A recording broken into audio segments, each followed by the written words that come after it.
امام غزالی فرماتے ہیں 3 لوگوں میں حسد زیادہ ہوتا ہے، بغض زیادہ پیدا کر لیتے ہیں۔ اب چونکہ مضمون ہے تو ساری بات کھل کے کرنی پڑے گی نا۔ فرماتے ہیں 3 لوگوں میں حسد، بڑے عہدے والوں میں حسد زیادہ ہوتا ہے۔ یعنی صوبائی وزیر کہتا ہے کہ حق میرا ویسے وفاقی وزیر کا تھا، اور وفاقی وزیر کہتا ہے کہ جتنا میرا تجربہ ہے نا، مجھے بنایا وزیر اعظم ہی جاتا تو بات ٹھیک تھی۔ حسد زیادہ، بڑے عہدوں والوں میں حسد، اور امام غزالی فرماتے ہیں مالداروں میں حسد زیادہ ہوتا ہے۔ غریب نے غریب سے کیا جلنا ہے؟ جلنے کو شے ہی کوئی نہیں، کس سے جلیں گے؟ تو غریب تو بیچارہ 4 روٹیاں ہوتی ہیں تو وہ کہتا ہے چلو ٹھیک ہے آ جاؤ، دونوں مل کے بیٹھ جاتے ہیں۔ غریبوں کے دوست بھی غریب۔ امیر حسد کرتے ہیں، وہ سودے پہ سودا کرتے ہیں، وہ ایک دوسرے کی کمزوریاں بیان کرتے ہیں۔ میں نے گاہکوں کو نفع لیتے دیکھا ہے، فلانے سے مال لیتے تھے جی، اس نے بڑا تنگ کیا، تو کہتا ہے اسی طرح کا تو مجھ سے خریدا کر۔ لوگ استعمال کر جاتے ہیں، وجہ بیچ میں کیا ہوتی ہے؟ حسد، عداوت، خرابی ہوتی۔ اور تیسری بات امام غزالی نے شاید میرے لیے کہی ہے، امام غزالی فرماتے ہیں علماء میں حسد بڑا ہوتا ہے، عہدیداروں میں، مالداروں میں، اور علم والے لوگوں میں۔ وہ بھی اللہ کی تقسیم پر راضی نہیں ہوتے، چونکہ وہ سمجھتے ہیں مجھے یہ لفظ آتے ہیں، میری قابلیت زیادہ ہے، میں زیادہ پڑھا لکھا ہوں، تو یہ منصب بھی میرا تھا، یہ کام بھی میرا تھا، یہ بھی میرے پاس ہونی چاہیے۔ ایسا نہیں ہوتا، یہ تو رب کریم کی عطا ہے۔ میں کئی دفعہ کہہ چکا ہوں کہ کام لینے پہ آئے تو میرے جیسے بیکار آدمی سے کام لے لے، یہ اس کی عطا ہے۔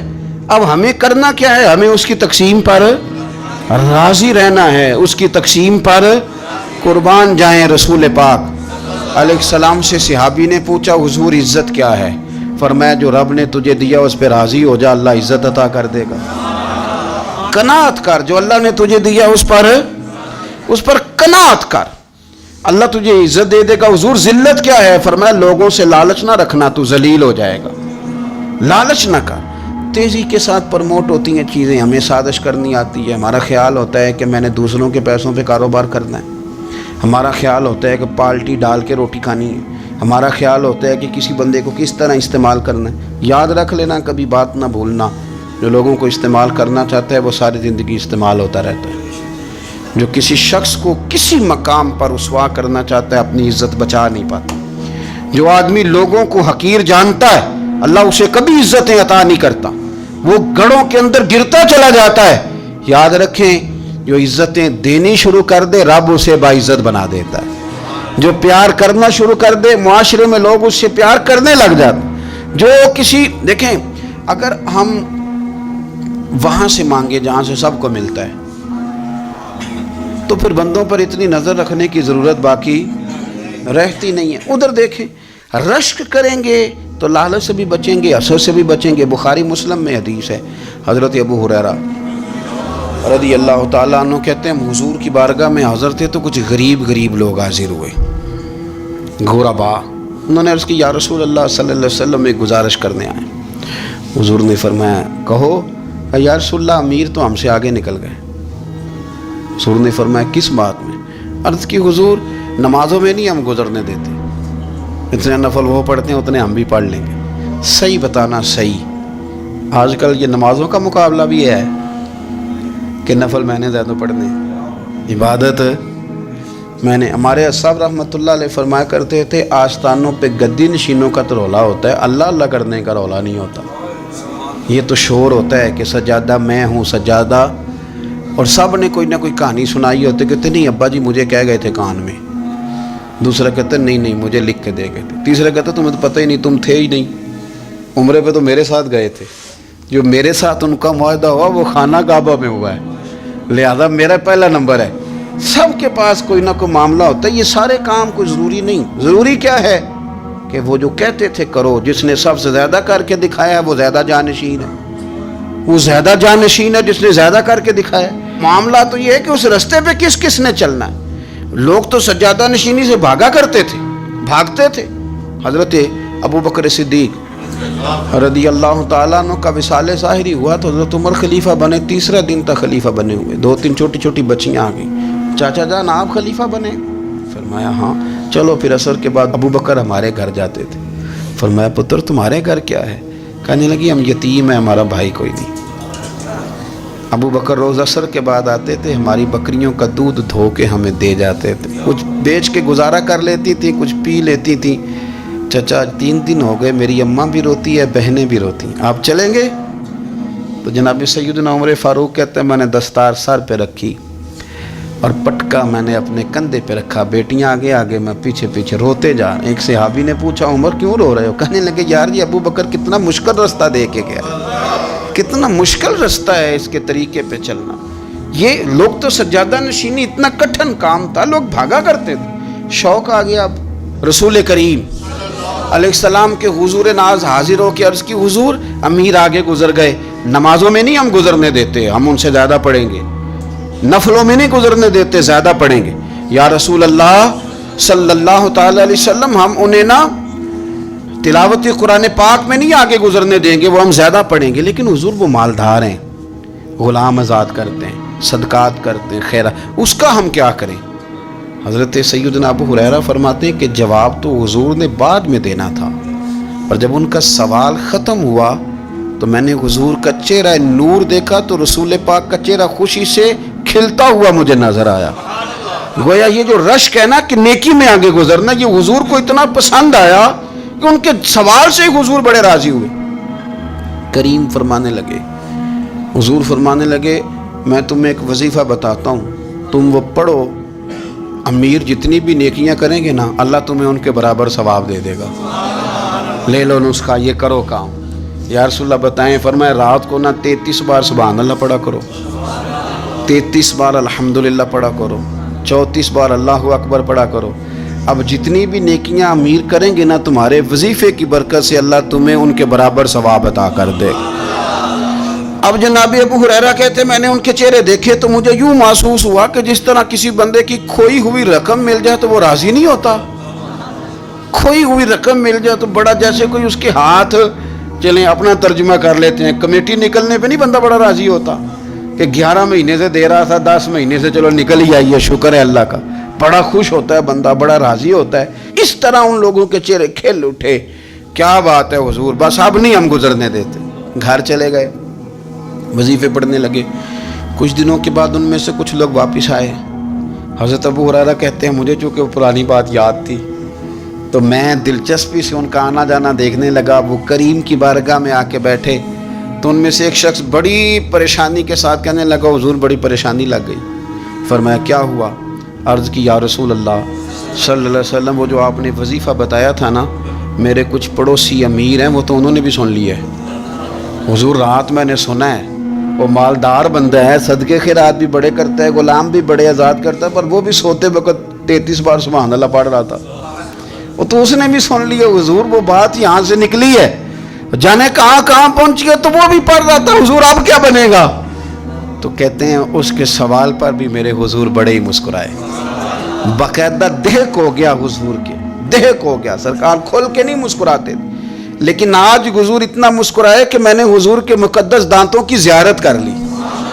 دہک ہو گیا باقاعدہ حضور کا. حضور فرمانے لگے انہوں نے بھی سن لیا حضور, اور سن کے پڑھنا بھی شروع کر. اب بات کو سمجھیں کہ کسی امیر نے یہ نہیں کہا کہ یہ تو غریب کے لیے وظیفہ تھا. میں کہتا ہوں اللہ اللہ کا مزاج ہی نہیں. مزاج یہ ہے کہ سیاست کیسے کرنی ہے, چکر کیسے چلانا ہے, کوئی کہانی کیسے سنانی ہے. ادھر ان کو ملا, حالانکہ بات تو غریبوں سے ہو رہی تھی. حضور وہ تو انہوں نے بھی پڑھنا شروع کر دیا. اب ہم کیا کریں؟ تو رسول کریم نے فرمایا وہ بھی پڑھ رہے ہیں, حضور پڑھ رہے ہیں, تو فرمایا ذالک فضل اللہ یؤتیہ من یشاء. بھائی پھر یہ تو اللہ کا فضل ہے نا, وہ جسے چاہے عطا کرے. اب یہ حضور نے کہہ دیا تو حضرت ابو ہریرہ کہتے ہیں میں نے پلٹ کر ان لوگوں کے چہرے دیکھے, قربان جائیں, میں نے پھر ان کے چہروں پر اطمینان دیکھا, میں نے سکون دیکھا, اس لیے کہ وہ سمجھ گئے جب رب فضل کرے تو پھر فضل کے معاملے میں اللہ کے بندے بحث نہیں کیے کرتے. وہ مطمئن ہو کے گئے, کہنے لگے حضور پھر ٹھیک ہے, اگر مالک اس طرح تقسیم کر رہا ہے تو پھر ہم راضی ہیں اپنے رب کریم کی رضا پہ. اپنی زندگی جب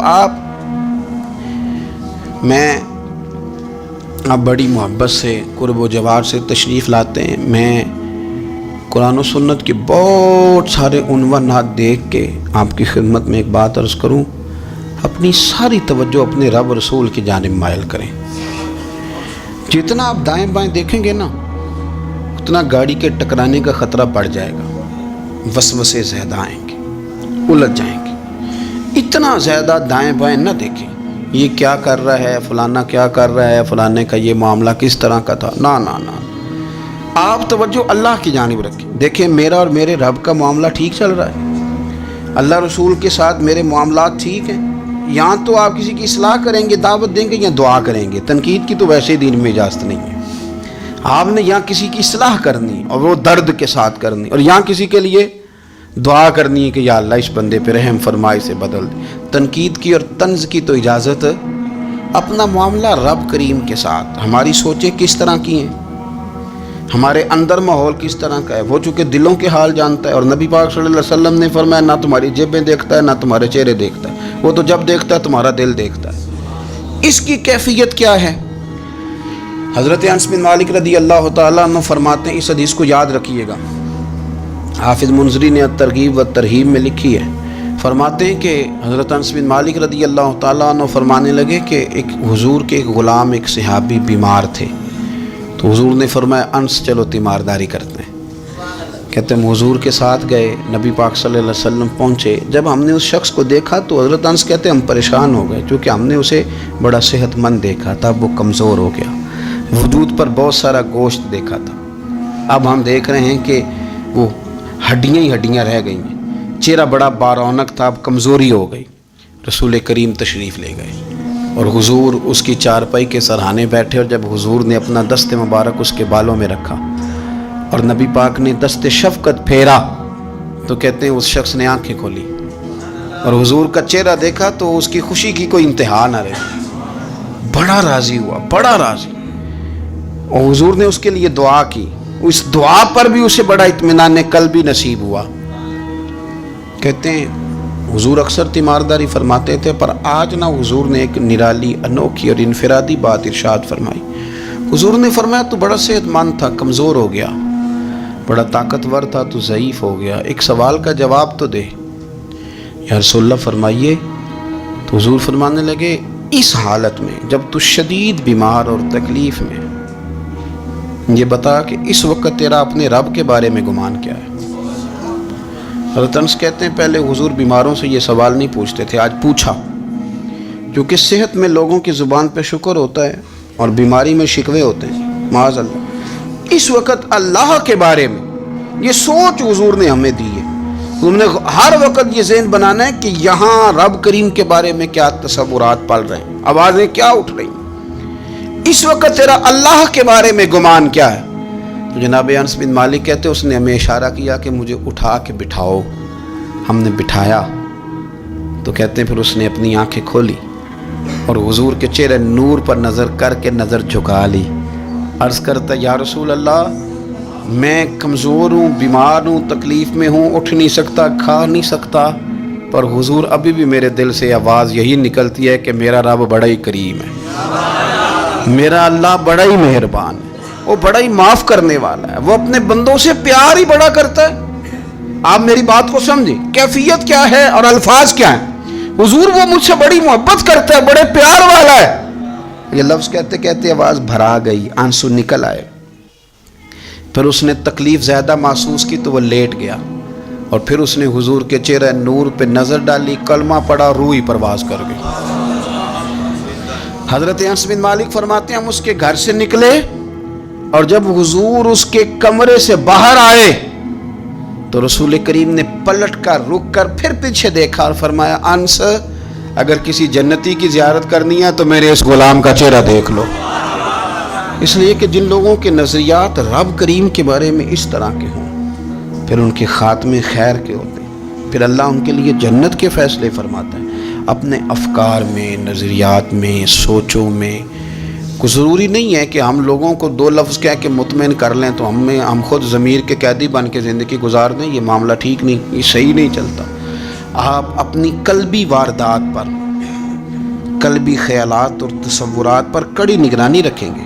آپ دیکھیں گے کہ کہاں یہ مجھے خرابی کی طرف لے کر کے جا رہا ہے، کہاں یہ بدگمانیاں پیدا کر رہا ہے، کہاں یہ خرابیاں لا رہا ہے. یہ سختی پیدا کر دے گا. نفرتوں کو، لالچ کو، حسد کو، عداوت کو یہ بڑھا دے گا۔ آپ اپنے معاملات پر اپنے دل کو ہمیشہ حاضر رکھیں، اللہ اپنے محبوب کا صدقہ فضل کرے، وہ مقلب القلوب ہے تو وہ ہمارے دلوں کو اپنی طرف پھیر دے۔ آخر دعوانا ان الحمد للہ رب العالمین۔